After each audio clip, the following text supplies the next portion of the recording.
নমস্কার বন্ধুরা, কেমন আছেন সবাই? নিশ্চয়ই ভালো আছেন।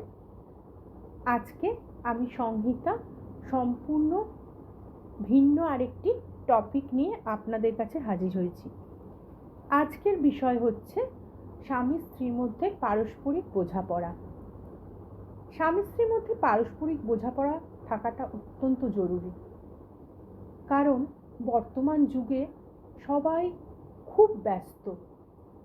এই ব্যস্ততার মধ্যে একে অপরকে সময় দেয়া প্রায় অসম্ভবই হয়ে উঠেছে, এবং এই সময় না দেওয়ার থেকে মানুষের মধ্যে ক্ষোভের সৃষ্টি হচ্ছে। স্বামী স্ত্রী উভয়ের সঙ্গে সময় কাটাতে পারছেন না, তার ফলে তাদের মধ্যে একটা অসন্তোষ তৈরি হচ্ছে।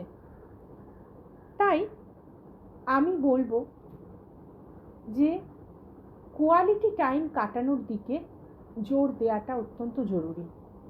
স্বামী স্ত্রী উভয়কেই নিজের ইগোকে যতদূর সম্ভব দূরে সরিয়ে রেখে পারস্পরিক আলাপ আলোচনার মাধ্যমে সময় কিভাবে কোয়ালিটি টাইম কাটানো যায় সেই দিকে নজর দেওয়া উচিত।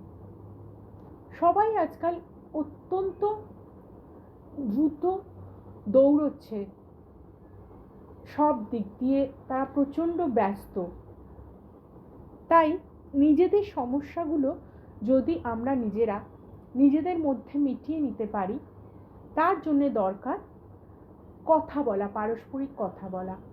সে 1 ঘন্টা টাইমই হোক, আধ ঘন্টা হোক, 10 মিনিট হোক, যতটুকু টাইম আমরা পাবো সেই সময়টুকু আমরা নিজেদেরকে ভালো রাখবার চেষ্টা করব। কারণ আমরা জানি সকলেই সকালবেলা কাজে বেরিয়ে যায়, রাত্রিবেলা ফেরে, তখন দুজনেই অত্যন্ত ক্লান্ত। তখন হয়তো ঠিকমতো কথা বলার সময়ও থাকে না, ঘরের কাজকর্মে সবাই ব্যস্ত হয়ে পড়ে, তারপর অত্যন্ত টায়ার্ড হয়ে যাবার ফলে রাত্রিবেলা শুয়ে পড়ে সাথে সাথে। সুতরাং কথা বলার সেখানে কোনো জায়গা থাকে না। তো এমন একটা সময় আমাদের বার করতে হবে যাতে আমরা আধ ঘন্টা 1 ঘন্টা যাই হোক একটু সময় করে নিজেদের সুবিধে অসুবিধেগুলোর কথাবার্তা আমরা বলতে পারি এবং পরস্পরকে আমরা বোঝবার চেষ্টা করতে পারি, যাতে একে অপরকে আমরা ভুল বুঝতে না পারি বা ভুল বোঝার দরুন কোনো ভুল পদক্ষেপ না নিয়ে ফেলি। সেই জন্য পারস্পরিক কথা বলাটাও অত্যন্ত জরুরি। কারণ এই পারস্পরিক ভুল বোঝাবুঝি, কথাবার্তা না বলা, এর জন্যেই নানান ধরনের সমস্যা স্বামী স্ত্রীর মধ্যে তৈরি হয়। তাই আজকালকার দিনে ডিভোর্সের সংখ্যাও অনেক বেশি হয়ে যাচ্ছে, শুধুমাত্র ইগোর কারণে। কারণ আমি কেন আগে এগিয়ে যাব, কেন আগে আমার স্বামী এগিয়ে আসবেন না, এই সমস্ত চিন্তা ভাবনা দুজনেরই মনে আসে।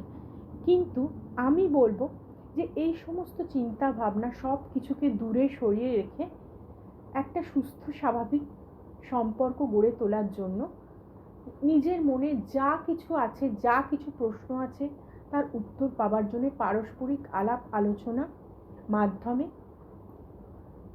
খোলাখুলি কথাবার্তার মাধ্যমে অনেক সমস্যার সমাধান করা যায়। কারণ এ কথাটা তো সত্যি যে একটা সম্পর্ক ভেঙে ফেলাটা অত্যন্ত সহজ, কিন্তু একটা সম্পর্ককে আমরা যদি টিকিয়ে রাখতে চাই তাহলে পরস্পরের মধ্যে একটা বন্ধুত্বপূর্ণ, একটা পারস্পরিক সহযোগিতা, বিশ্বাস, এইগুলো প্রত্যেক স্বামী স্ত্রীর মধ্যে থাকাটা অত্যন্ত জরুরি। এবং এটাও অত্যন্ত জরুরি যে কি পরিস্থিতিতে এই ধরনের আচরণ করতে, ধরুন একটা কিছু আচরণ এমন কিছু হলো যেটা ঠিক ভালো মতন হলো না, কিন্তু সেক্ষেত্রে দুজনকেই বিচার করতে হবে যে কেন, কি ধরনের পরিস্থিতিতে এই ধরনের আচরণ সে করবে।